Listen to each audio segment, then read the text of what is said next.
Mari kita satukan hati, kita berdoa untuk firman Tuhan. Tuhan, terima kasih pada pagi hari ini Tuhan, Kau mengumpulkan setiap kami Tuhan.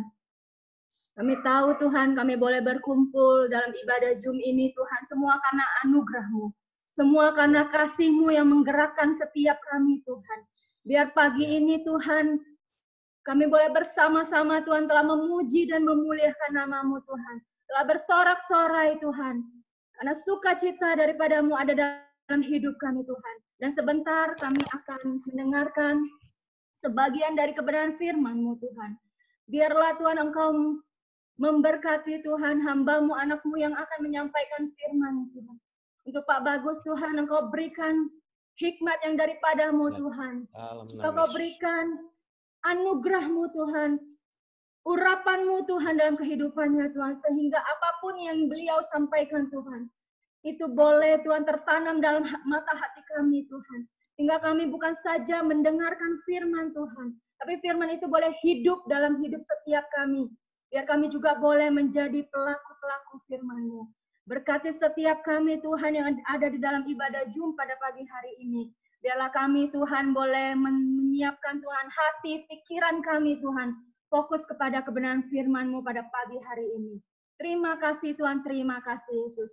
Terima kasih hanya di dalam nama Tuhan Yesus Kristus kami semua telah berdoa dan mengucap syukur. Sama-sama dengan saya berkata, amin. Amin.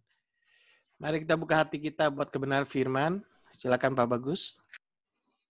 Ya, shalom semuanya, selamat pagi.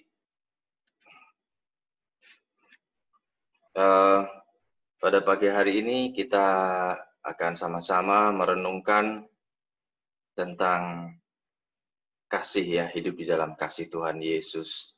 Dan pada saat tadi kita sama-sama mendengarkan pujian, sama-sama kita bernyanyi, sama-sama kita memuji Tuhan.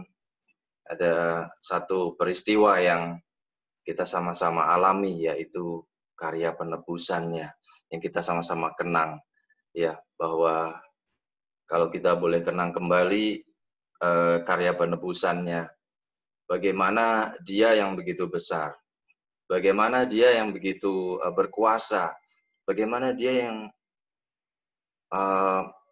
di atas segala-galanya merelakan dirinya untuk menerima hinaan, untuk menerima cacian. Dan dari analisa beberapa orang beberapa ahli gitu ya, yang meneliti tentang penyaliban Kristus. Jadi kalau kita mengetahui bahwa Tuhan Yesus disalib itu di Bukit Golgota, tetapi ada analisa bahwa sebenarnya tempat di mana Tuhan Yesus disalibkan itu adalah dekat di jalan, ya, dan tidak terlalu tinggi sehingga setiap orang itu bisa melewati tempat di mana Yesus disalibkan, dan di situ dipertontonkan, ya, dipertontonkan seolah-olah ini adalah orang yang jahat, ya, dipertontonkan kepada setiap orang yang lewat, dan mereka bisa mencemooh, mereka bisa menghina, bahkan mereka bisa meludahi orang yang disalibkan itu. Nah, bisa dibayangkan bahwa satu pribadi yang begitu berkuasa, yang begitu melakukan mukjizat begitu banyak ya di dalam kehidupannya yang singkat di dunia ini, harus menerima satu penghinaan, ya. Dan di satu sisi penghinaan secara verbal, ya, tapi secara fisik juga, tapi di sisi lain juga penderitaan. Ya, karena kalau seseorang yang disalib itu kan tangannya kena paku, diregang, ya, dipaksa ditarik ke atas, ya, ke kanan dan ke kiri. Nah, sehingga tentu tulang, sarafnya semuanya tertarik, ya. Nah, bagaimana kita bisa membayangkan bahwa selain dicemooh, dihina, direndahkan, tetapi juga harus menderita secara fisik, ya. Nah, itu adalah satu bukti bahwa kasih Kristus itu begitu berharga, ya begitu nyata. Ya, karena begitu besar kasih Allah akan dunia ini, sehingga ia mengaruniakan anaknya yang tunggal, supaya setiap orang yang percaya kepadanya tidak binasa, melainkan beroleh hidup yang kekal. Dan kasihnya tidak hanya dengan ucapan saja, tetapi di Roma 5 ayat 8, tetapi Allah menunjukkan kasihnya kepada kita, oleh karena Kristus telah mati bagi kita. Dan Allah menunjukkan, membuktikan kasihnya kepada kita, bukan ketika setelah kita sudah berbuat baik, bukan setelah kita berkenan kepadanya, tetapi ketika kita masih berdosa. Justru pada saat kita masih berdosa itu Allah menunjukkan kasihnya kepada kita dengan kematian anaknya yang tunggal. 1 Yohanes 4 ayat 9, dalam hal inilah kasih Allah dinyatakan di tengah-tengah kita, yaitu bahwa Allah telah mengutus anaknya yang tunggal di dalam dunia, supaya kita hidup olehnya. Dalam terjemahan bahasa Inggris dikatakan, this is how God show his love among us. Jadi inilah bagaimana Tuhan membuktikan, menunjukkan cintanya di antara kita, di tengah-tengah kita. Dia mengirim anaknya yang tunggal, so that he might love, so that we might love through him, supaya kita bisa mengasihi melalui dia. Jadi cinta kasih Tuhan Yesus itu bukan hanya di kata-kata saja, ya. Mungkin dunia ini banyak orang mengatakan aku mengasihimu, aku mencintaimu, dan lain sebagainya, tapi hanya dengan kata-kata. Tetapi Tuhan membuktikannya dengan satu karya nyata, dengan satu perbuatan, dengan satu tindakan, ya, dengan satu bukti, yaitu anaknya yang sudah mati buat setiap kita. Nah, jadi itu bukti bahwa kasih Tuhan itu begitu berharga, kasih Tuhan begitu nyata di dalam kehidupan kita. Nah, yang kedua, kasih Tuhan itu menerima kita apa adanya. Ya, Mazmur 27 ayat 10, sekalipun ayahku dan ibuku meninggalkan aku, namun Tuhan menyambut aku. Dan Tuhan sendiri, Bapa sendiri menunjukkan salah satu contoh yang luar biasa tentang bagaimana gambaran Bapa dan anak, ya. Bagaimana gambaran bahwa Bapa itu menerima anak apa adanya, yaitu pada saat Tuhan Yesus dibaptis, ya. Pada saat Tuhan Yesus dibaptis, Bapa berkata, inilah anakku yang kukasihi, kepadanya lah aku berkenan.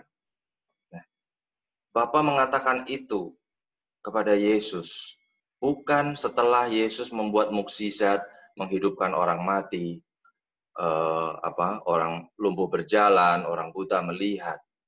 Tetapi Bapa menyatakan itu setelah deklarasi, ya, Tuhan dibaptis, Tuhan Yesus dibaptis. Ya. Demikian juga gambaran yang sama kita terima pada saat kita menerima Tuhan Yesus sebagai Tuhan dan Juru Selamat kita. Di saat itulah Tuhan berkata bahwa inilah anakku yang kukasihi, kepadanya lah aku berkenan.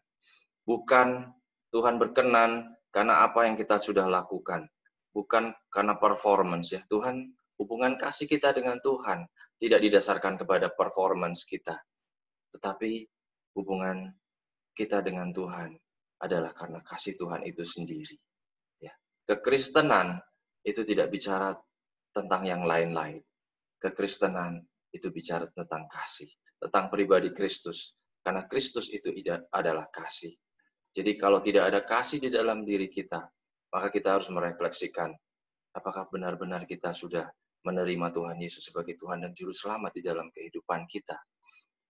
Kalau ada kasih di dalam kehidupan kita, maka kasih itu bisa mengubah banyak hal. Ya. Jadi kasih itu menerima apa adanya. Nah, yang ketiga, kasih Kristus itu menanggung segala kelemahan kita. Bagaimana kasih Kristus menanggung segala kelemahan kita. Karena Kristus sudah mati buat setiap kita. Oleh bilur-bilurnya kita sudah sembuh. Ya. Dan di Yesaya 53 ayat 5. Tetapi dia tertikam oleh pemberontakan kita. Dia diremukkan oleh kejahatan kita. Ganjaran yang mendatangkan keselamatan bagi kita ditimpakan kepadanya. Dan oleh bilur-bilurnya kita menjadi sembuh. Segala kelemahan. Kalau hari ini mungkin ada di antara kita yang masih lemah di area tertentu. Yang masih merasa kita belum bisa menang di area itu. Kita masih punya kebiasaan-kebiasaan yang kita mungkin susah untuk tinggalkan, yang kurang baik. Kita percaya bahwa Tuhanlah yang sudah menanggung segala kelemahan kita itu di kayu salib. Kita serahkan semuanya kepada karya salib Kristus. Kita boleh bilang kepada Tuhan, Tuhan saya tidak sanggup. Saya lemah di area ini Tuhan, saya tidak sanggup, tetapi saya percaya bahwa karya salib-Mu sudah menanggung kelemahan itu. Bahwa aku sudah menang di area itu. Bukan karena aku, tetapi karena karya salib. Yang ketiga tadi, Tuhan Yesus menanggung segala kelemahan kita. Nah, karena Tuhan Yesus sudah menanggung kelemahan kita, maka kita lihat di Roma 15 ayat 1 bahwa kita yang kuat wajib menanggung kelemahan orang yang tidak kuat. Dan jangan kita mencari kesenangan kita sendiri. Kalau Tuhan Yesus boleh menanggung segala kelemahan kita, maka marilah kita boleh saling menanggung kelemahan atau kekurangan, atau kita boleh saling menolong saudara-saudara kita yang seiman. Apalagi di saat-saat seperti sekarang ini, ya, di mana banyak orang-orang yang memerlukan pertolongan, ya, karena wabah ini sudah berdampak secara ekonomi, ya. Jadi marilah kita yang sudah ditanggung oleh karena karya salibnya, marilah kita boleh saling menolong dan menanggung kelemahan orang lain. Dan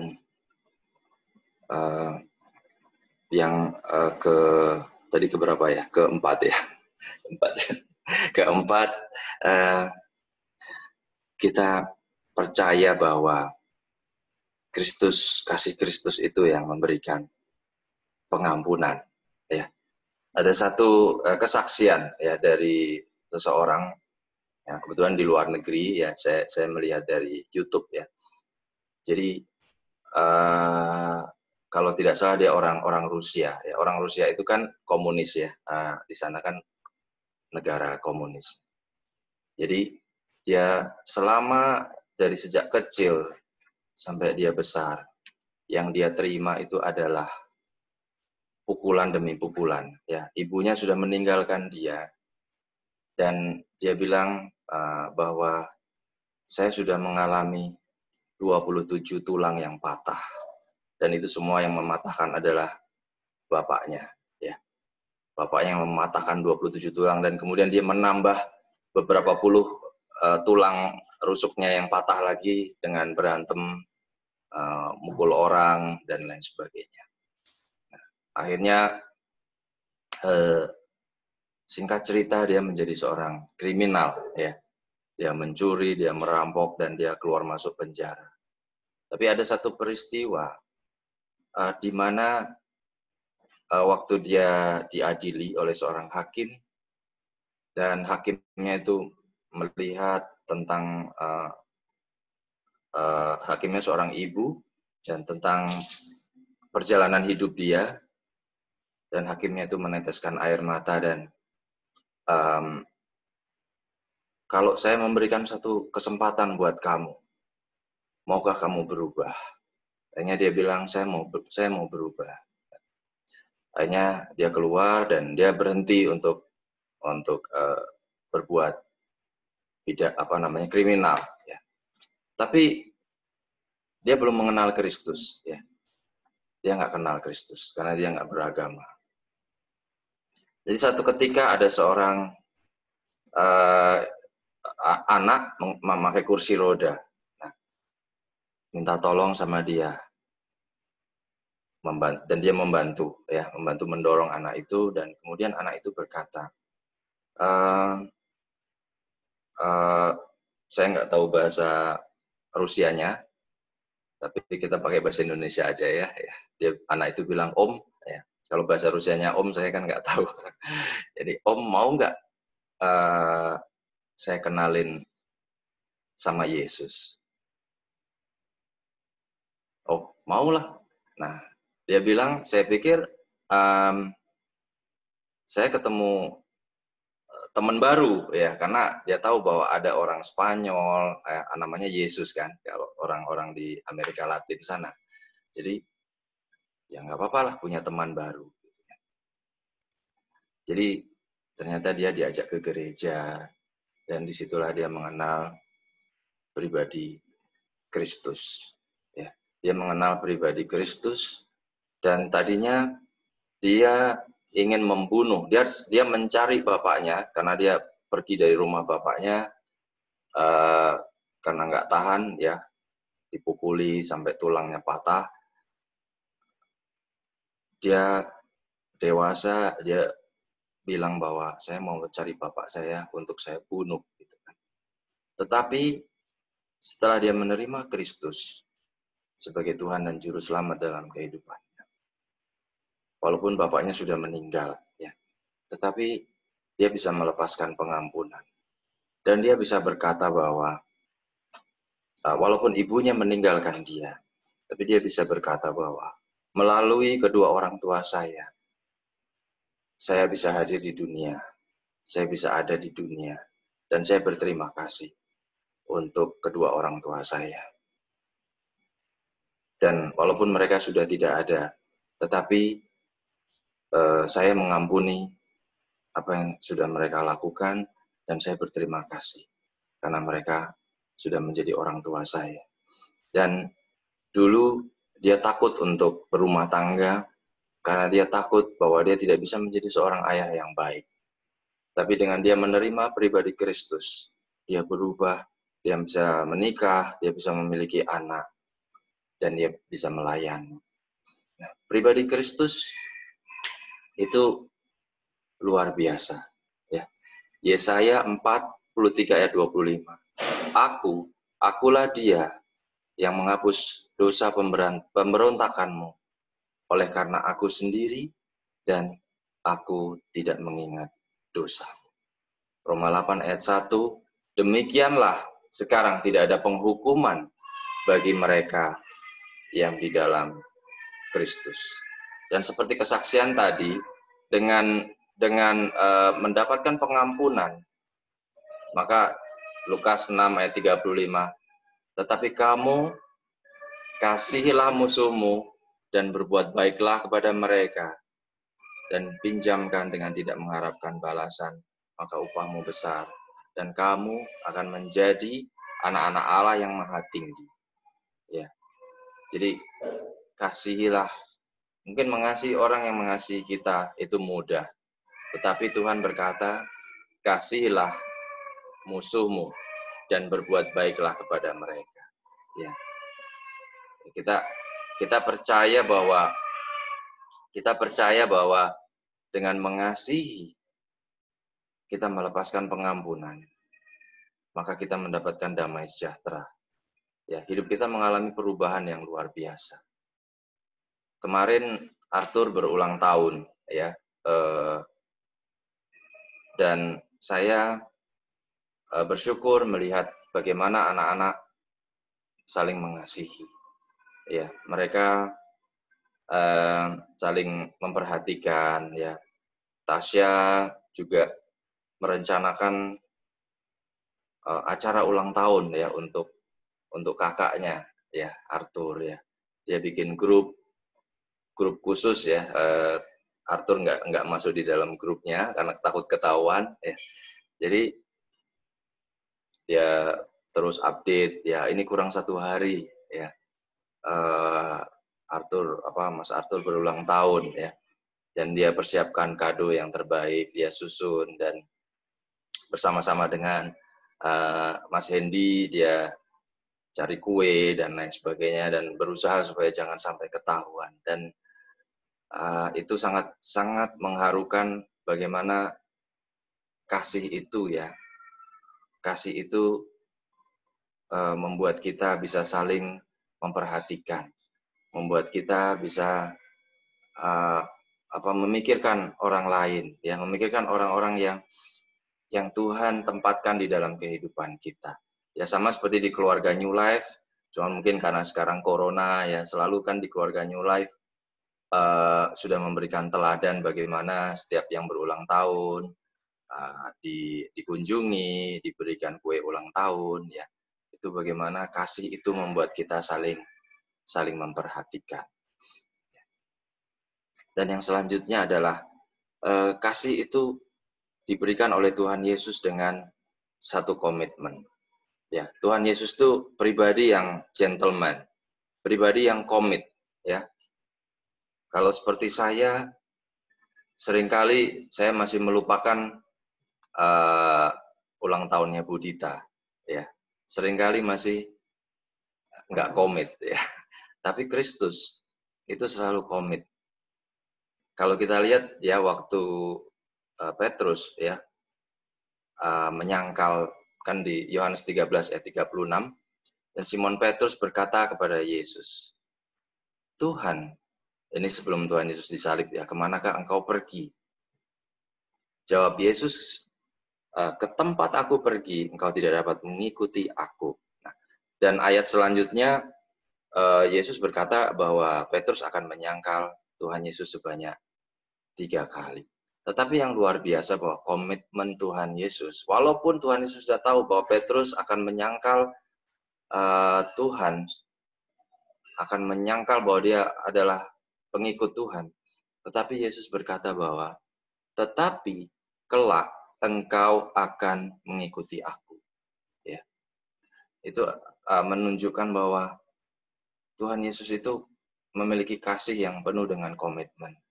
Walaupun Tuhan tahu bahwa ada masa-masa di mana kita melupakan Dia. Ada masa-masa di mana kita sibuk dengan diri kita sendiri. Ada masa-masa di mana kita menyalahkan Tuhan. Ada masa-masa di mana kita bertanya, Tuhan, Kau di mana? Ada masa-masa di mana kita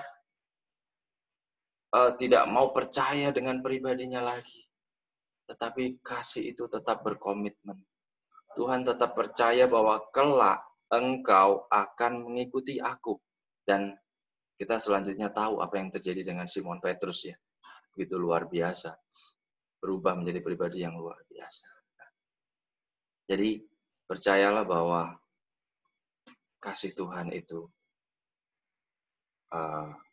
adalah kasih yang full komitmen. Adalah kasih yang tidak pernah berubah. Walaupun kita sendiri sering berubah.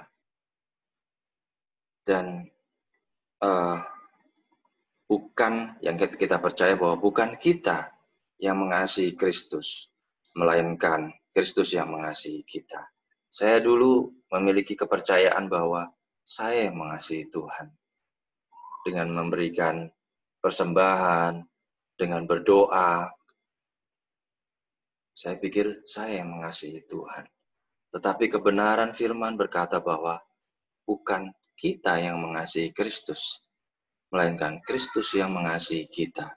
Ini 1 Yohanes 4 ayat 10. Inilah kasih itu. Bukan kita yang telah mengasihi Allah, tetapi Allah yang telah mengasihi kita dan telah mengutus anaknya sebagai pendamaian bagi dosa-dosa kita. Ya. Firman Tuhan mengubah persepsi saya, mengubah kepercayaan saya yang keliru bahwa ternyata bahwa kasih itu bukan kita yang mengasihi Tuhan, tetapi Tuhan yang mengasihi kita. Karena kita nggak akan sanggup mengasihi Tuhan. Dengan segala keterbatasan dan kekurangan kita, kita terlebih dahulu dikasihi oleh Tuhan. Tuhan mengampuni kita, menerima kita. Itulah yang memampukan kita untuk bisa menerima kasih-Nya. Dan setelah kita menerima kasih-Nya, maka perubahan terjadi dalam kehidupan kita. Kita menjadi pribadi yang baru. Kita menjadi pribadi yang bisa mengasihi orang lain. Kita menjadi pribadi yang bisa mengampuni orang lain. Kita menjadi pribadi yang bisa menerima kekurangan orang lain. Dan banyak perubahan-perubahan yang boleh terjadi dalam kehidupan kita setelah kita benar-benar menerima kasih Kristus itu. Dan yang selanjutnya, kasih Kristus itu sifatnya personal, ya. Jadi personal itu kalau satu produk ya, itu bukan mass production, ya, bukan bikinan pabrik ya. Kalau bikinan pabrik itu pakai cetakan molding, handphone, ada cetakannya, bisa jadi 1.000, bisa jadi 10.000, bisa jadi 100.000. Ya. Tapi kasih Kristus itu personal. Ya, Lukas 12 ayat 7, bahkan rambut kepalamu pun terhitung semuanya. Ya, dalam hati kita, Tuhan yang besar, kok kurang kerjaan ya, rambut kita pun dihitung ya sama Tuhan. Tapi itulah luar biasanya Tuhan kita. Bahkan rambut kepala kita pun, Allah yang begitu besar, Allah yang kalau kita lihat pekerjaan Tuhan itu begitu mungkin lebih sibuk dari kita ya. Kalau kita yang bekerja, kadang-kadang kita ngerasa waktu kita kurang. Tetapi Allah yang begitu besar, pencipta langit dan bumi, rambut kepala kita terhitung oleh Dia. Dan yang personal, kita lihat di Mazmur 103, Mazmur 103 ayat 3. Dia yang mengampuni segala kesalahanmu. Ya, mu itu kesalahan kita. Bicara kepada masing-masing kita pribadi. Menyembuhkan segala penyakitmu. Menebus hidupmu dari lubang kubur. Dan memahkotai engkau dengan kasih, setia, dan rahmat. Itu membuktikan bahwa kasih Tuhan itu personal. Dia mengampuni setiap pribadi kita. Dia menyembuhkan segala penyakit kita, masing-masing dari kita. Dia menebus hidup kita, menebus hidupmu. Itu bicara tentang pribadi kita masing-masing. Mazmur 139 ayat 1. Tuhan, Engkau menyelidiki dan mengenal aku. Engkau mengetahui kalau aku duduk atau berdiri. Engkau mengetahui pikiranku dari jauh.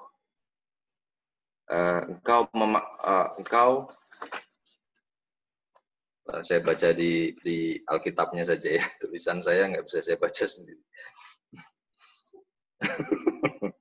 Mazmur 103. Maklum tulisan dulu pengen jadi dokter, tapi nggak kesampaian Bapak Ibu.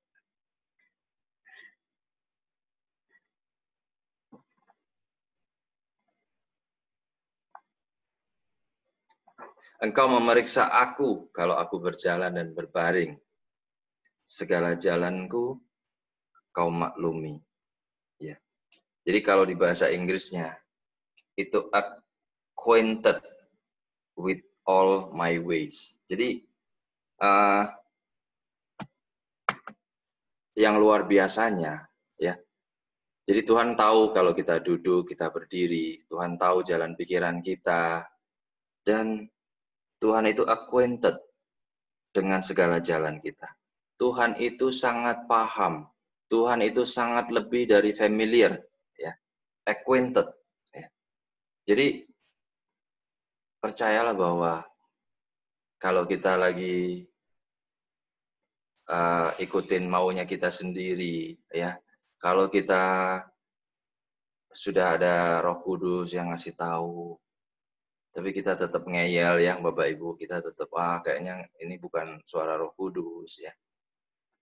Tuhan itu sudah maklum lah gitu ya. Sudah maklum ya. Saya dengan Arthur, Tasya, Adriel, kita tahu masing-masing pribadinya. Kita tahu sifat-sifat Arthur, sifat-sifat Tasya, dan kita juga tapi kita masih sering belajar memahami lebih lagi. Ya, yang luar biasanya Bapa kita di surga itu sudah paham betul ya segala kelakuan anak-anaknya, ya, segala tindak tanduk anak-anaknya, segala kebiasaan anak-anaknya. Tuhan itu sangat familiar, ya. Tuhan itu sangat paham.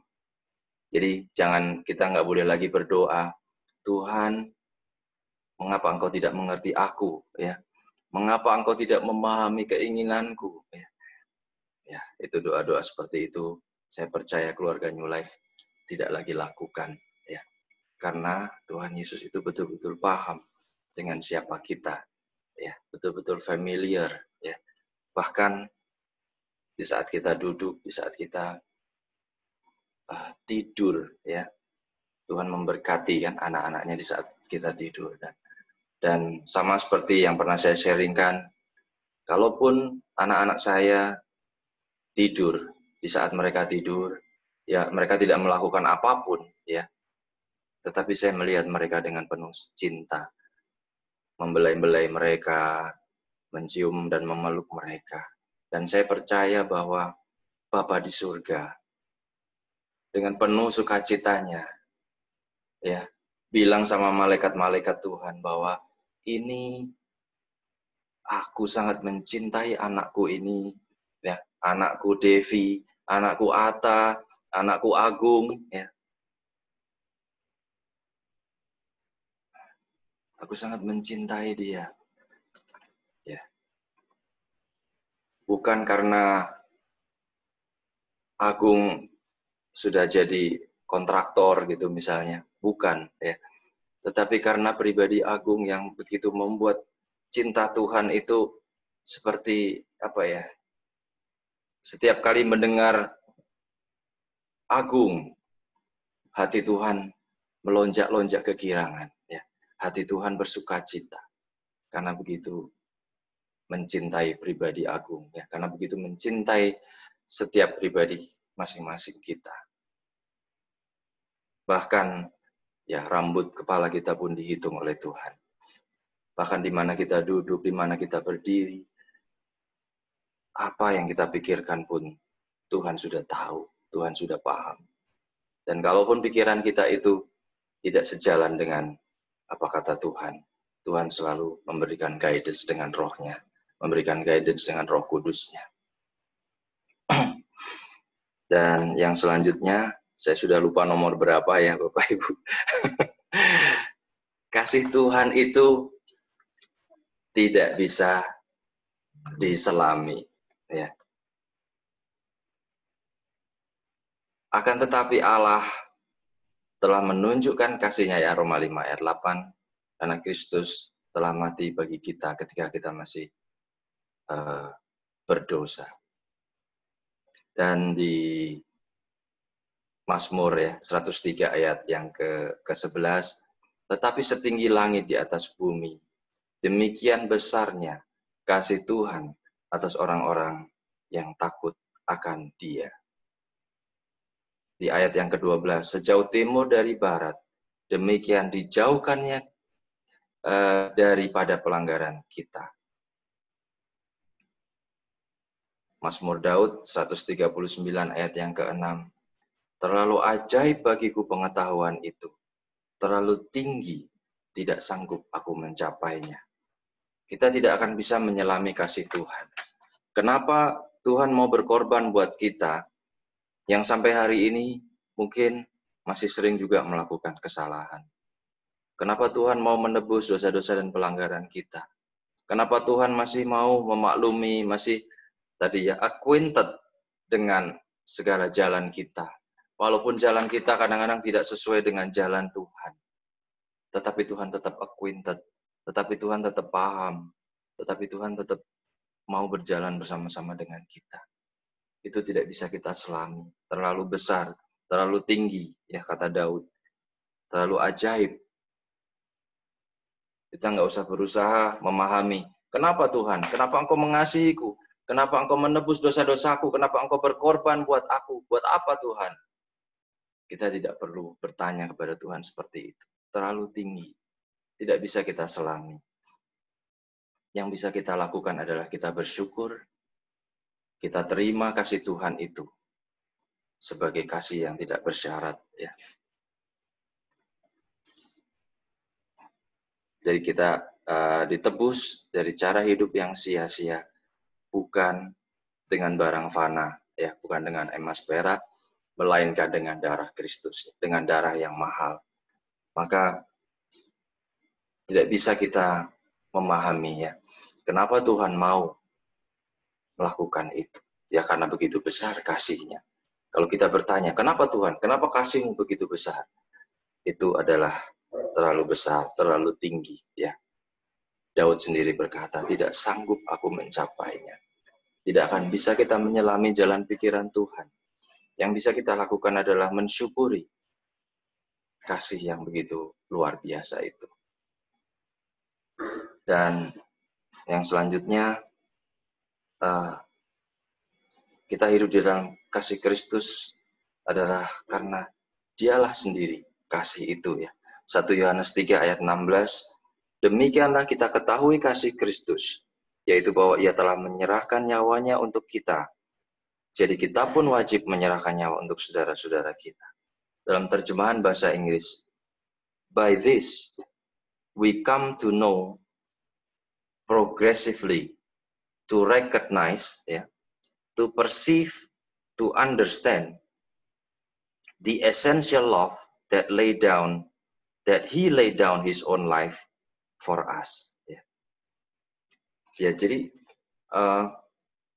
dengan ini kita menjadi tahu progressively to recognize. Ya, jadi kita itu jadi secara progresif, ya, secara lebih lagi kita bisa memahami, menyadari, to perceive. Nah, to perceive itu menjadi sadar dan paham, ya.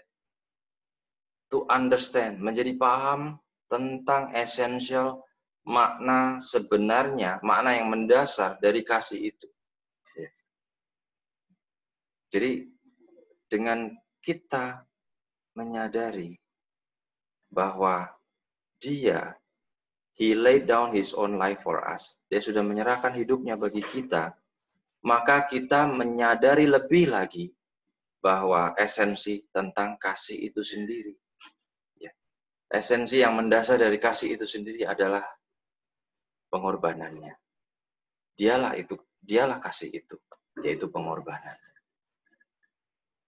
Dan yang terakhir, kasih itu abadi, ya. Kasih Tuhan itu abadi. Kita lihat di Mazmur 103 ayat 17. Tetapi kasih setia Tuhan dari selama-lamanya sampai selama-lamanya atas orang-orang yang takut akan Dia dan keadilannya bagi anak cucu. Diulang 2 kali, ya Bapak Ibu. Dari selama-lamanya sampai selama-lamanya. Ya. Kasih Tuhan itu abadi. Kenapa kasih Tuhan itu abadi? Karena kita di dunia ini hanya sementara. Nanti kita bersama-sama dengan Tuhan Yesus selama-lamanya. Dan disitulah janji Tuhan diwujudkan di dalam kehidupan kita. Kehidupan kekal dari selama-lamanya sampai selama-lamanya. Demikian Tuhan Yesus memberkati.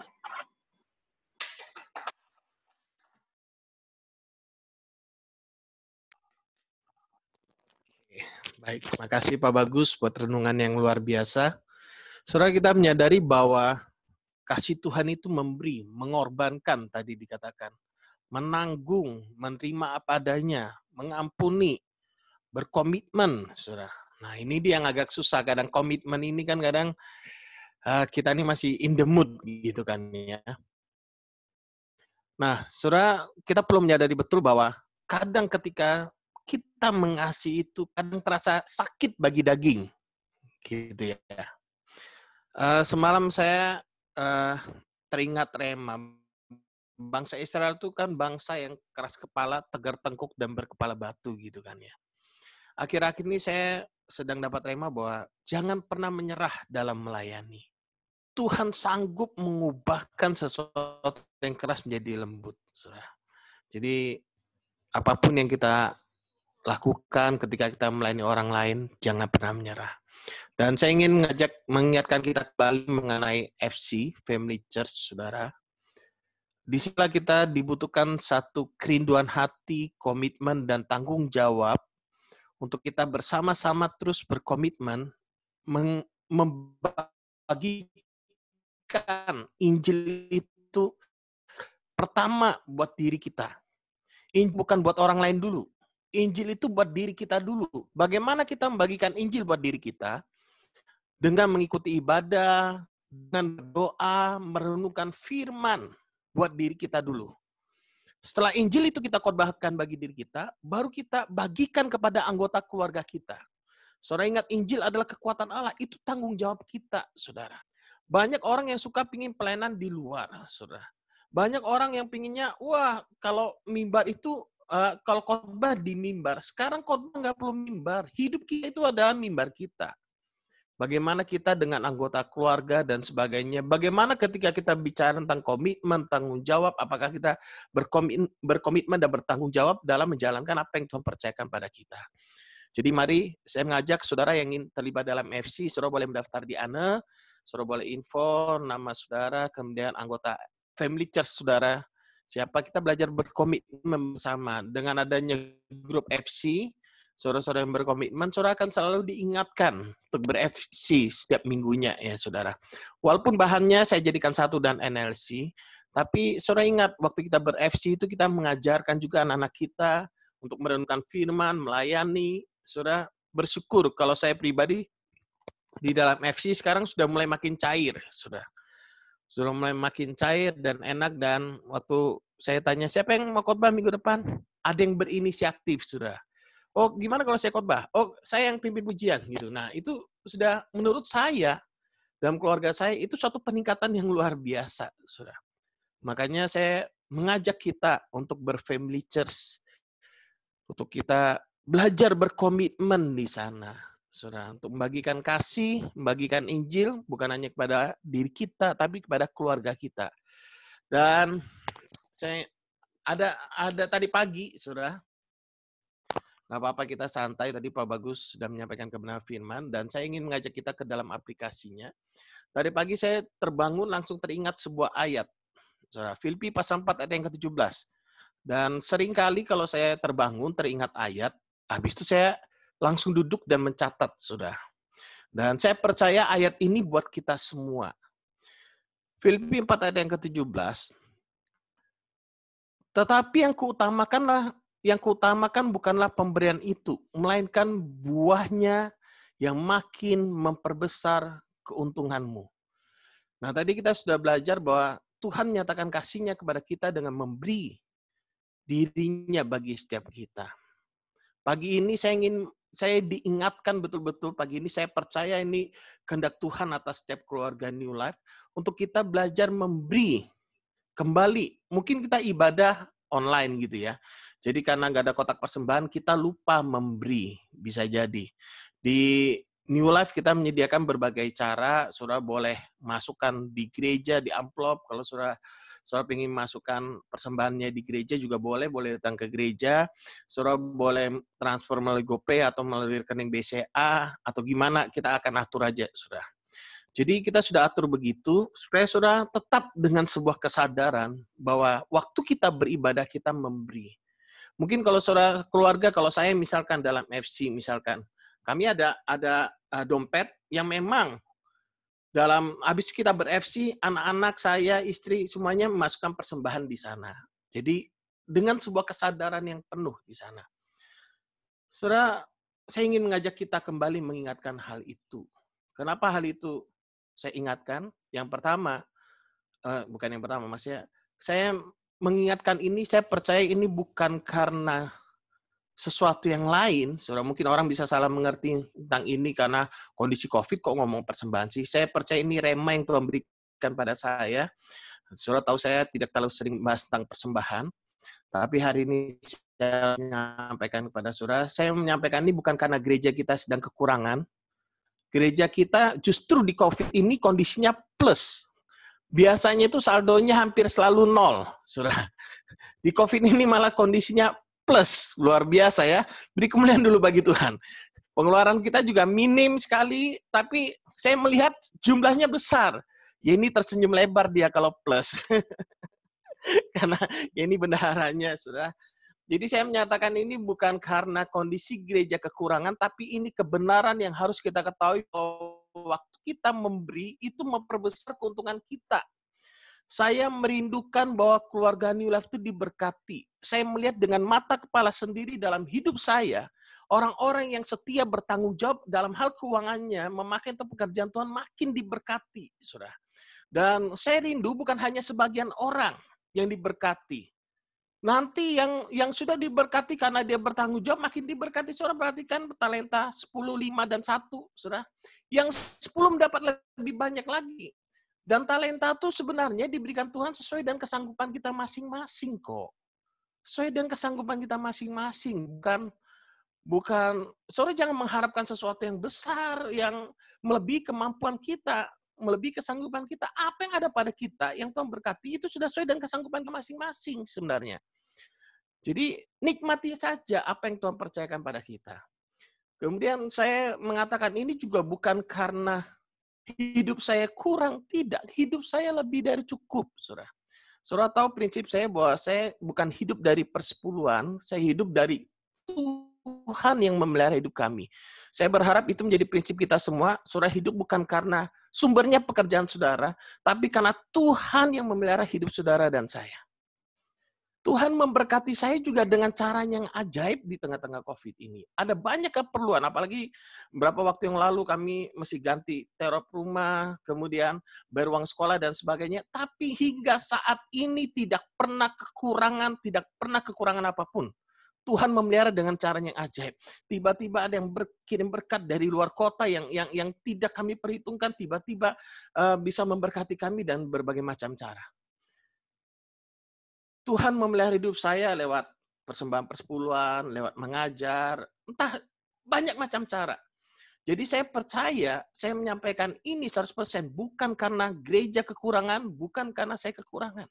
Tapi saya percaya rema yang saya dapat pagi ini untuk kebaikan semua keluarga New Life. Untuk kebaikan semua keluarga New Life. Karena Roh Kudus mengingatkan saya, ingat, waktu keluarga New Life kamu ajarkan untuk disiplin, memberi, waktu kamu beritahu mereka itu memperbesar keuntungan mereka. Keuntungan yang lebih besar lagi yang kita terima bukanlah di dunia ini, tapi harta di sorga, Alkitab katakan. Di dunia ini manusia fana, organisasi yang terima, oke, gereja yang terima, New Life yang menerima, oke, tapi apa yang kita lakukan, itu Tuhan lihat. Saya tidak peduli seberapa besar pun persembahan kita, atau seberapa kecil pun persembahan kita. Yang saya rindukan adalah pertumbuhan kerohanian. Buahnya itu loh. Saudara, itu yang akan memperbesar keuntungan saudara sendiri, keuntungan keluarga New Life. Nah, karena itu saudara nanti saya kirim saudara dalam word-nya apa yang saya catat pagi ini. Saya percaya ini pesan Tuhan buat setiap kita gitu ya. Karena itu mari kita bersama-sama menyadari pentingnya memberikan persembahan misi dan persepuluhan itu, saudara. Kalau saya pribadi, jujur saja mungkin sebagian gembala bingung bagaimana mereka hidup, sebagian harus bekerja dan sebagainya. Kalau saya puji Tuhan, saya percaya saya berada dalam panggilan Tuhan, saya melayani Tuhan, Tuhan yang ngatur hidup saya. Hingga saat ini, saya bisa konsentrasi penuh merenungkan kebenaran firman Tuhan dan terus melayani, tidak memikirkan cari kerja ini, cari kerja itu semua karena anugerah Tuhan. Jadi saudara jangan khawatir tentang hal itu. Kemudian ada beberapa penyebab orang tidak memberikan persembahan misi persepuluhan. Yang pertama lupa tadi. Senggol kiri kanannya, beritahu, jangan lupa lah, berkomitmen lah, sadarlah, gitu ya. Jangankan saudara, saya juga kadang lupa kalau kotak di belakang itu sejujurnya. Tapi mari kita ingat dalam kita beribadah, kita mempersiapkanlah. Ibadah itu salah satu ciri khasnya adalah memberikan persembahan. Yang kedua, mungkin orang beralasan kondisi saya sangat pas-pasan, Pak. Banyak pengeluaran dan sebagainya. Saya memahami kondisi kita saat ini. Saya sangat memahami. Karena itu New Life menyediakan sembako. Saudara membutuhkan nggak apa-apa. ambil sembako. Tapi ingat, hati kita, mental kita harus tetap memberi. Begini, saudara, saya tidak ingin keluarga New Life itu memiliki mental merasa gini, aku kekurangan, aku pas-pasan, aku nggak bisa memberikan persembahan. Kalau mental kita selalu begitu, selalu kita hitung dan kita berkata kita nggak bisa memberikan persembahan, misi persepuluhan, dan kita selalu merasa kekurangan. Iman kita sedang salah di sana. Iman kita iman kekurangan. Itu yang saya tidak rindukan ada pada keluarga New Life. Memang kalau kita membutuhkan sembako, datang ke New Life, ambil, nggak ada masalah. Tapi saudara coba sadar nggak? Kalau kita masih bisa makan, masih bisa jalan, masih bisa kadang beli ini, beli itu, lalu kita berkata kita tidak bisa memberikan persembahan, itu aneh. Anggaplah kita puasa makan. Dalam 1 minggu tuh 3 kali saja. 1 minggu 3 kali puasa makan lah, untuk 3 kali makan lah. Kita sudah bisa memberikan persembahan, betul? Jadi, mari kita jujur dengan diri kita. Kita ini bukan tidak bisa memberikan persembahan, atau hati kita nggak ke sana. Nangkep maksudnya ya? Kalau hati kita ke sana, kita kan tetap bisa memberi. Saya tidak memotivasi saudara untuk bisa untuk memberi, karena kondisi kita tidak kekurangan. Tapi yang menggerakkan saya ngomong ini adalah, karena saya percaya ini dari Roh Kudus, supaya kita semua hidup dalam kelimpahan kasih karunia Allah. Supaya keluarga New Life itu mengerti kebenaran. Saudara ingat, oke, saya share sedikit begini. Saya sudah 10 hari ini nggak bisa jalan. Tapi hari ini puji Tuhan tadi tongkat saya coba, misalkan nggak pakai tongkat ke toilet sudah mulai bisa. Sudah selama ini pakai tongkat karena asam urat kaki saya bengkak. Dan sebelumnya saya sering bercanda sama istri saya begini. Kalau saya mau makan yang saya tahu kadar purinnya cukup tinggi, tahu, saya bilang tenang, ada allopurinol, ada obat asam urat gitu kan. Saudara, ada obat asam urat bukan berarti kita bisa makan menurut kedagingan kita, sepuas-puasnya gitu loh. Maksudnya gini, kasih karunia Tuhan diberikan pada kita bukan berarti kita bisa hidup seenaknya saja, lalu mengandalkan kasih karunia Tuhan, sekalipun kita tidak memberi, sekalipun kita tidak melayani, sekalipun kita berbuat dosa, ada kasih karunia Tuhan. Tidak seperti itu. Kasih karunia Tuhan memberikan kita hikmat dalam hidup. Kasih karunia Tuhan memberikan kita kemampuan untuk mengerti bagaimana vertikal dan horizontal. Saudara. Makanya saya berharap, saudara, jangan kita punya iman kondisi pas-pasan, kurang terus. Mari kita mau jujur. Saudara, tadi pagi saya merenungkan, saudara. Lebih parah mana kondisi kita dengan janda Sarfat? Janda Sarfat cuma mempunyai sedikit minyak. Roti pun dia nggak punya. Minyak dalam buli-buli dan segenggam tepung. Saudara. Tapi Elia datang kepada janda Sarfat, kalau itu pendeta zaman now, kita pasti berkata, ini pendeta matre, gitu kan. Pendeta yang nggak ngerti kondisi, nggak ngerti jemaat. No, bukan di sana. Saya jadi mengerti, ternyata, apa yang Tuhan lakukan pada janda Sarfat, untuk menyadarkan janda Sarfat, hidup percaya dan bergantung penuh kepada Tuhan. Bukan pada logika. Logika, dia kasih sedikit minyak dan tepung, habis. Sampai dia berkata, maka besok kami akan mati. Itu menurut pemikirannya janda Sarfat. Tapi menurut pemikiran Tuhan lain. Orang yang hidup dalam iman, orang benar hidup oleh iman. Amin. Mari kita jujur. Lebih miskin mana kita dengan jemaat Makedonia yang sudah jelas dikatakan sangat miskin, diterpa dengan berbagai macam pencobaan, tetapi mereka kaya dalam kemurahan. Alkitab jelas mencatat sangat miskin. Lebih miskin mana? Sudah mengalami masalah.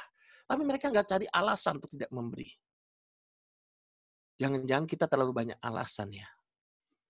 Mari kita berhenti mencari alasan berdebat. Ikut Tuhan itu sederhana kok. Hidup saya tidak berkekurangan karena kita menyadari bahwa apa yang ada pada kita bukan milik kita. Tuhan gerakan tiba-tiba kasih banyak karena kita sudah mulai cinta uang nih, tanpa sadar gitu kan, mencintai dunia ini. Tuhan gerak-gerak, terasa sakit, nggak apa-apa. Ikutin saja. percayalah Tuhan tidak akan pernah membiarkan anaknya miskin dan meminta-minta. Saudara, kita saja, saya punya anak Alfor, kemarin pengen beli sesuatu. Ketika dia dapat, aduh senang sekali dia. Waktu lihat dia senang, Bapak tuh senang sekali. Tuhan tuh memperhatikan kebutuhan kita. Tapi ingat Tuhan mendidik kita supaya kita bisa berharap bersandar penuh sama dia.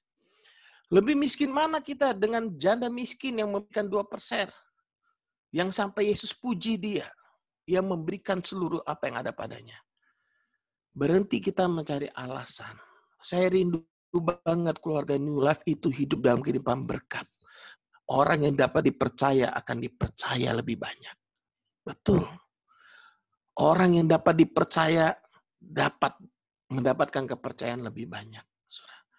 Dan saya rindu ini merata dalam setiap kita. Siapa yang akan mendapatkan kepercayaan lebih banyak? Mereka yang taat. Mereka yang mau beriman.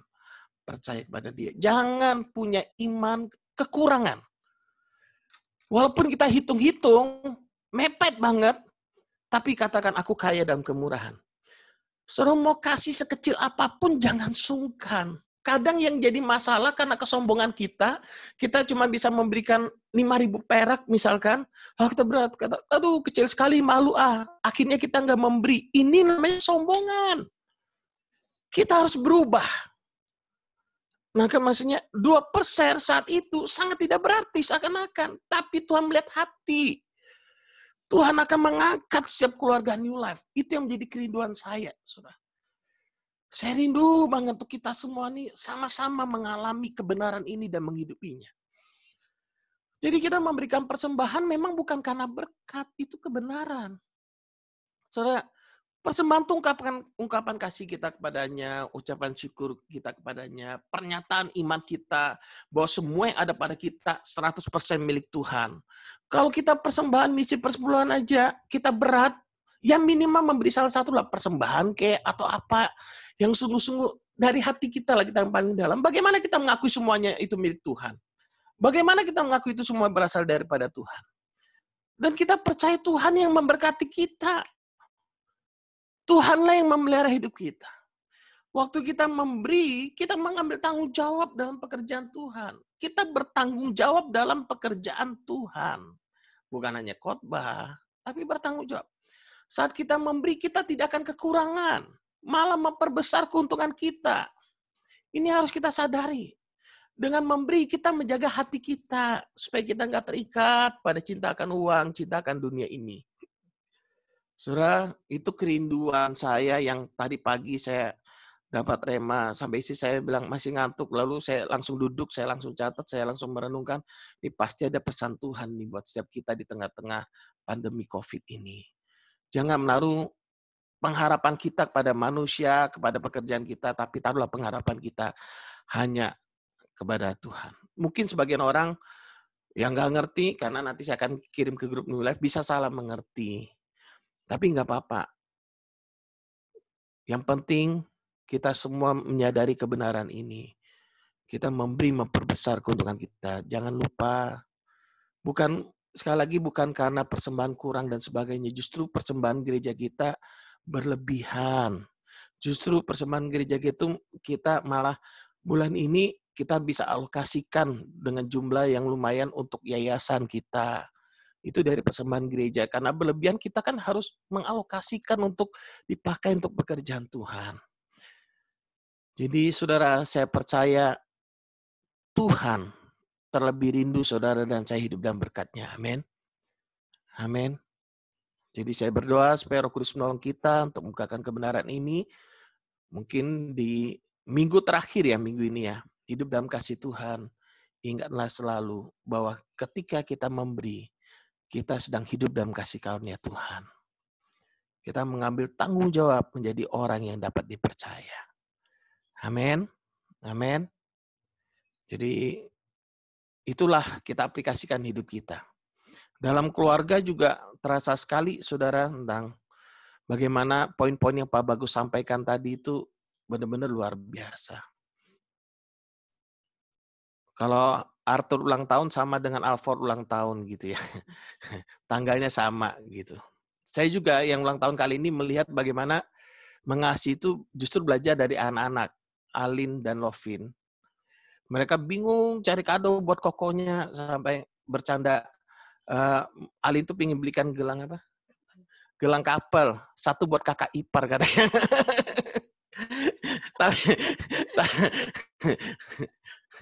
Terus saya diginin, kan papa dulu SMA kelas 1 sudah pacaran. Gawat, teladan buruk yang diingatnya. Tapi nggak apa-apa. Dan akhirnya karena gelang tuh nggak tahu gimana dia mau order, nggak bisa atau gimana, nggak bisa. Lalu akhirnya mereka memberi ampau. Karena kokonya pengen beli sesuatu, sudah pengen beli HP. Kasih ampau, dan yang menariknya, awalnya mereka berencana memberikan sejumlah misalkan.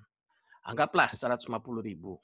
Tapi tiba-tiba mereka berubah menjadi 200.000. Dan kata istri saya, itu kemungkinan besar uang tabungan mereka semuanya, yang maksudnya yang ada di rumah ini. Memang mereka punya tabungan di bank, kami memang alokasikan. Yang mereka tabung selama COVID ini, per bulan mereka bisa nabung maksimal cuma 100.000 gitu ya, sudah 2 bulan. Itu mereka berikan semua. 2 bulan kan 200 misalkan gitu ya. Dia berikan semua. Saya lihat, kasih itu memang luar biasa ya. Kasih itu bisa menggerakkan seseorang untuk melakukan sesuatu yang luar biasa. Oke, jadi itu tambahan dari saya. Kita aplikasikan semua apa yang sudah disampaikan Pak Bagus. Ingat selalu kebaikan Tuhan. Kasih itu menerima, mengorbankan, mengangkat kita, menanggung, sudah, mengampuni, dan sebagainya tadi.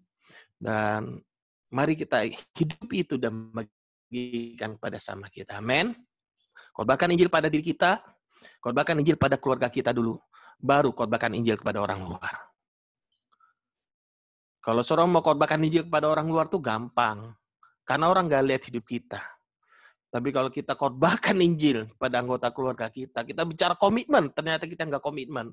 Nah itu bahaya, saudara, bagi keluarga kita. Yuk kita sama-sama menghidupi kebenaran. Dan waktu kita ber-FC, karakter kita juga diubahkan, banyak diubahkan. Jadi jangan lewatkan itu, saran saya. Yuk kita bersama-sama ber-family church. Bukan hanya online, tapi di jumpa daratnya, khususnya yang jumpa daratnya, bersama dengan anggota kita menikmati kasih Tuhan. Amin. Bersama dengan seluruh keluarga. Mari kita persiapkan perjamuan kudus kita. Sebelum kita masuk dalam perjamuan, kita berdoa dulu buat kebenaran firman. Kofunik boleh pimpin berdoa untuk kebenaran firman Kristus. Mari kita satu hati, kita berdoa. Bapa, terima kasih Tuhan buat kebenaran firman-Mu atas setiap kami. Tuhan, biarlah kebenaran firman itu boleh kami hidupi, kami jalani, kami lakukan Tuhan. Sebab itulah kerinduan yang Engkau mau kami kerjakan hari-hari ini. Kami hidup memberi karena Engkau sudah memberkati kami.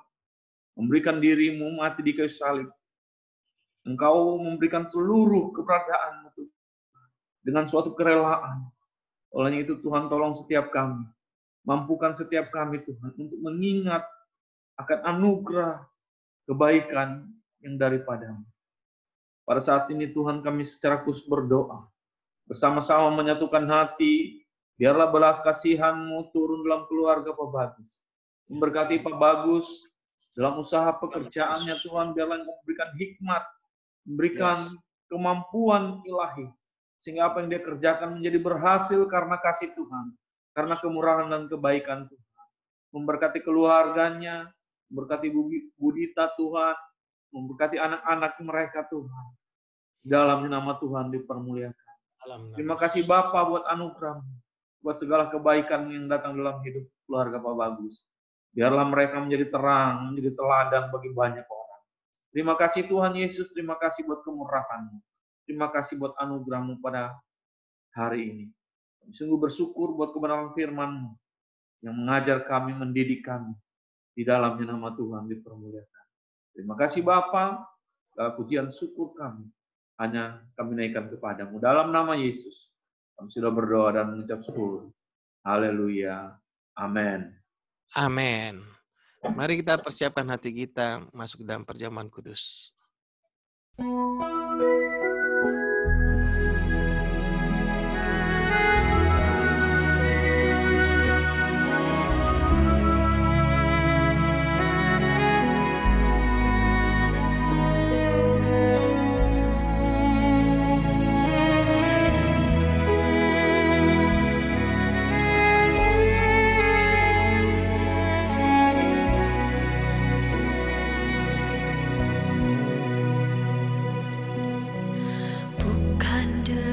barang fana,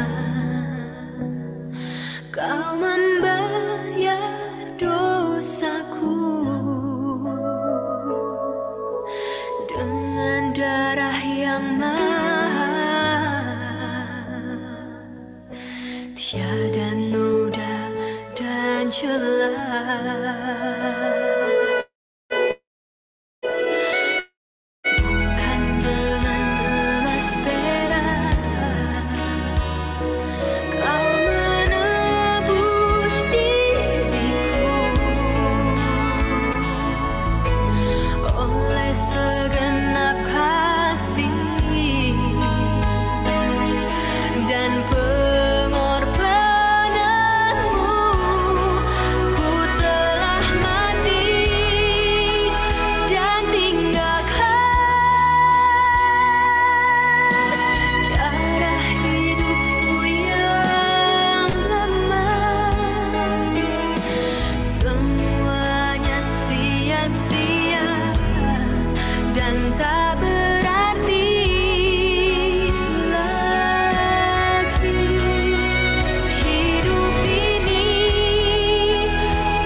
Mari kita angkat roti pada tangan kanan kita bersama-sama.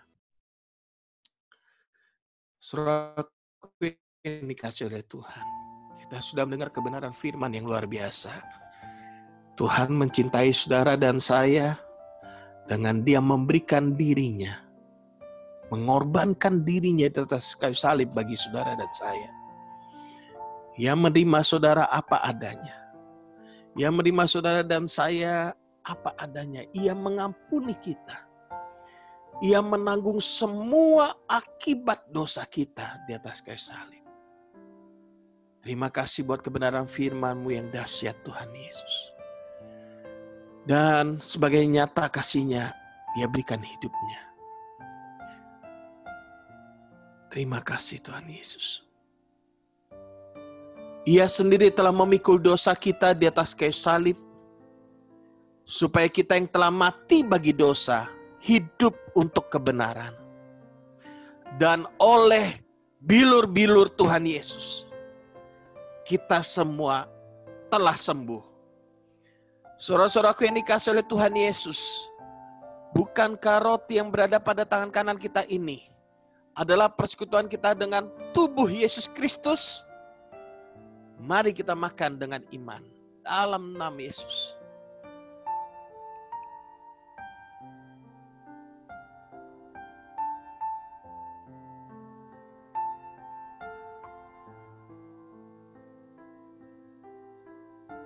Mari kita angkat anggur pada tangan kanan kita bersama-sama.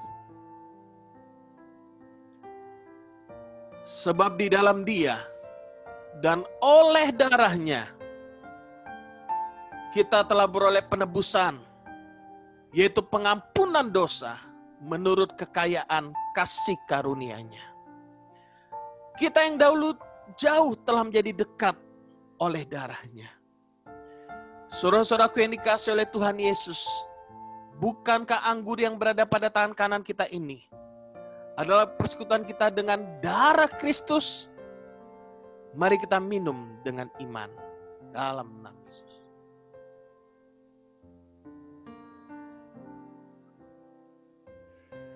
Mari kita ambil waktu saat naikkan syukur kepada-Nya. Terima kasih Tuhan. Terima kasih buat cinta-Mu. Kami hidup karena anugerah Tuhan. Kami mau menikmati terus kasih-Mu dalam hidup kami. Kami sadar kami hidup untuk menyatakan kemuliaan Tuhan. Kami mau terus melayani Tuhan. Karena kasih-Mu yang begitu luar biasa yang menggerakkan kami, menolong kami, memampukan kami untuk hidup dalam panggilan Tuhan. Sampai Tuhan memanggil kami. Terima kasih Bapa. Terima kasih buat hari yang luar biasa ini Tuhan. Makasih Bapa, terpujilah nama-Mu. Makasih Tuhan, dalam nama Yesus kami berdoa dan mengucap syukur. Haleluya. Amin. Amin. Oke saudara, pengumuman hari Senin dan Jumat kita pemuritan sangat 8. Kita membahas tentang Kristus. Kita akan sedikit melihat kenapa pembahasan tentang Kristus ini menjadi penting. Dan ada pengajaran-pengajaran bagaimana di luar sana yang cukup menyimpang sebenarnya, bahkan dari sejarah gereja itu telah menyimpang, dan kita akan belajar sedikit di sana sehingga kita tahu jangan sampai kita terseret pada pengajaran-pengajaran yang tidak sesuai dan kebenaran firman Kristus gitu ya. Kita akan bahas Sabellianisme, Arius, modalisme dan sebagainya. Jadi ada model-model pengajaran yang tidak sesuai dengan kebenaran firman. Di YouTube juga banyak, saudara. Makanya kalau saudara lihat, ada pengajar-pengajaran yang menyimpang ini juga mereka main di YouTube, bahkan lagi booming. Saudara. Ada yang pakai video bagus-bagus filmnya, tapi menyimpang. Kenapa? Dia berkata Yesus sudah datang dan sebagainya. Jadi kita akan bahas di sana. Kemudian kita akan bahas tentang bukti-bukti kemanusiaan dan ketuhanan Yesus. Saudara-saudara yang mungkin ada beberapa pertanyaan seputar itu, saudara boleh mengikuti hari Senin dan Jumat setengah 8 malam. Kenapa sih New Life ini konsentrasinya di pemuritan? Karena Alkitab berkata, dan kamu akan mengetahui kebenaran dan kebenaran itu akan memerdekakan kamu. Jadi kita harus terus belajar firman. Makanya saya katakan, khotbahkan Injil pada diri kita, khotbahkan Injil pada keluarga kita, baru kepada orang luar. Gitu ya. Jadi nggak usah mikir orang luar dulu, di kita dulu keluarga, family church-nya dulu. Kemudian hari Rabu kita akan ada pertemuan pelayan, saya akan menyampaikan apa yang menjadi tema kita bulan depan dan bagaimana kita hidup melayani. Jadi secara khusus langsung aja saya beritahu hari ini tema kita bulan depan adalah hidup yang melayani. Nah nanti sedikit uraiannya di hari Rabu. Jadi bulan depan kita akan bahas. Kita ini Tuhan terus pimpinlah saudara. Tuhan terus pimpin untuk kita bukan hanya mengetahui firman secara teori, tapi kita hidupin. Yang terpenting firman itu dihidupin saja. Dihidupin baru kita mengalami perubahan. Minta pertolongan Roh Kudus untuk bukakan pikiran dan hati kita untuk menerima kebenaran firman. Waktu kita hidupi perubahan terjadi. Dan hari Selasa, NLC masing-masing lewat Zoom, saudara. Jadi saya berharap kita semua juga terlibat di sana. Makin banyak firman yang kita dengar, makin bagus, saudara. Yuk, rendahkan hati, belajar firman, terus belajar, ya. Saya percaya Roh Kudus menolong kita. Minggu kita ibadah jam 9 dan jam 4 sore. Jadi saudara boleh mengajak teman-teman dalam kondisi pandemi gini, sekalipun kita belum beribadah di gereja. Kemarin sudah dihitung kalau misalnya kita mau ibadah di gereja sesuai dengan protokol dari pemerintah, sekali ibadah cuma bisa 20 orang, saudara. Jadi dengan jarak, pakai masker dan sebagainya nanti 20 orang. Jadi akhirnya saya pikir-pikir kita tunggu dulu lah, sabar dulu aja gitu ya. Cuman saya berharap kita aktif juga di online. Kita jangan pasif, kita aktif, terus beritakan Injil, ajak teman-teman untuk join di kelas pemuritan, di NLC mungkin, atau saudara belajar berbagi, muridkan orang lain. Kalau saudara pingin bahan pemuritan kita dari awal sampai akhir, saudara nanti bisa minta di Ane, sudah ada daftarnya, sudah dibuat link. Tapi saya berharap ketika saudara kasih orang, kasih satu-satu aja. Jangan langsung semua, saudara. Nanti orang nggak mau nonton. Satu, ajak diskusi. Satu video. Saya juga dengan anak-anak saya begitu, sudah. Sekarang lagi nonton video yang pertama itu. Tadi malam saya tanya, apa yang dapat? Apa yang dipelajarin? Yang diingat mereka adalah kondisi manusia akhir zaman, begini, Pak. Oh, terus bagaimana kita menghadapi kondisi manusia akhir zaman? Gimana pentingnya firman? Nah, itu yang dari pengajaran yang pas Budita ngajar. Karena pas saya ngajar kan rekamannya gagal. Pas Budita ngajar berhasil. Jadi mereka dengar apa yang Budita ajarkan itu. Nanti 2-3 hari kemudian video kedua lagi. Kami juga baru mulai kok. Itu bukan di Family Church. Family Church kita menyampaikan sesuai dengan bahan yang sudah diberi. Supaya kita satu arah semua ya. NLC, Family Church sama ibadah minggu kita satu jalur. Kita merenungkan terus berulang-ulang. Berulang-ulang. Jangan saudara merasa, oh sudah tahu. Yang penting berulang-ulang kita hidupin. Kita diingatkan tuh berulang-ulang supaya kita bisa hidupin. Saudara. Nah, lalu bahan pemuritan saudara bisa pakai di mesbah keluarga. Hari-hari biasa. Nah, saudara bisa ajarkan itu kepada anggota keluarga. Nonton satu video, diskusikan untuk 2 atau 3 pertemuan juga boleh, atau 1 pertemuan. Saudara aturlah sesuai dengan hikmat Tuhan, dengan kondisi keluarga, dengan waktu yang ada. Jangan lewatkan firman, saudara. Jangan lewatkan firman. Saya pribadi merasakan betul bagaimana dahsyatnya kuasa firman itu. Saudara tinggal menerima dan melaksanakan saja kok. Bukan merenungkan susah-susah. Biarkan, saya percaya Roh Kudus menolong kita untuk memahami itu. Roh Kudus bukakan pada saya bagikan pada saudara. Kita tim semua bersama-sama, terus bertumbuh dalam firman. Amin. Itu yang menjadi kerinduan. Jadi kita bukan gereja yang sekedar praise and worship, tapi benar-benar mengenal Tuhan. 2 Petrus 1 ayat 2, kasih karunia dan damai sejahtera melimpahi kamu oleh pengenalan akan Tuhan. Kenali Tuhan. Jangan jadi Kristen cuma sekedar tahu saja. Tapi mengenal pribadi. Kekristenan itu hubungan. Ketika seorang mengalami pergumulan, seperti saya waktu sakit mengalami pergumulan, saya ingat, iya ada karunia untuk menyembuhkan. Saya bilang, Tuhan aku minta karunia menyembuhkan dan sebagainya. Walaupun didoakan, belum sembuh juga. Kemarin doa, pasrah, nyerah sama Tuhan, aku bilang, Tuhan, keluarkan semua racun dari tubuhku. Racun-racun yang negatif ini dikeluarkan. Habis itu diare, saudara. saya bilang, oh Tuhan, diare sengsara bagi orang yang kena asam urat, kaki nggak bisa jalan, susah harus pakai tongkat, kena diare itu paling sengsara, saudara. Bolak-balik. Tapi puji Tuhan pagi ini sudah tanpa tongkat, walaupun pelan-pelan bisa jalan ke kamar mandi apa semua anugerah Tuhan. Jadi yuk dari waktu saya sakit ini saya menyadari, iya hidup ini anugerah. Saudara bisa jalan, itu anugerah. Betul. Saya 10 hari hampir di kamar terus, saudara. Bahkan ke ruang makan pun kadang saya makannya saya kadang tidak makan di ruang makan karena sakit jalan ke ruang makan. Jadi di kamar bahkan sampai makan. Makanya kalau kita bisa jalan, bisa bekerja, Tuhan masih kasih kesehatan. Itu anugerah Tuhan. Janganlah kita mengeluh lagi. Belajar bersyukur buat semuanya. Tuhan kasih kesehatan, oke? Yuk kita tutup ibadah kita. Bersama-sama kita deklarasikan iman kita bersama. Aku percaya, aku hidup di dalam kasih karunia Allah. Aku percaya Roh Kudus ada dalamku, menyertai aku, membimbing aku, dan memimpin seluruh kehidupanku. Dan aku percaya kasih-Nya, kuasa-Nya, hikmat-Nya, pengurapan-Nya, perlindungan-Nya, dan penyertaan-Nya sempurna dalam hidupku sampai selama-lamanya. Saudara-saudaraku yang dikasihi oleh Tuhan Yesus, terjadilah sesuai dengan apa yang telah kita imani dan apa yang telah kita katakan bersama. Dalam nama Bapa, Anak, dan Roh Kudus, yaitu dalam nama Tuhan Yesus Kristus. Yang percaya itu semua terjadi bersama dan saya berkata, amin, amin.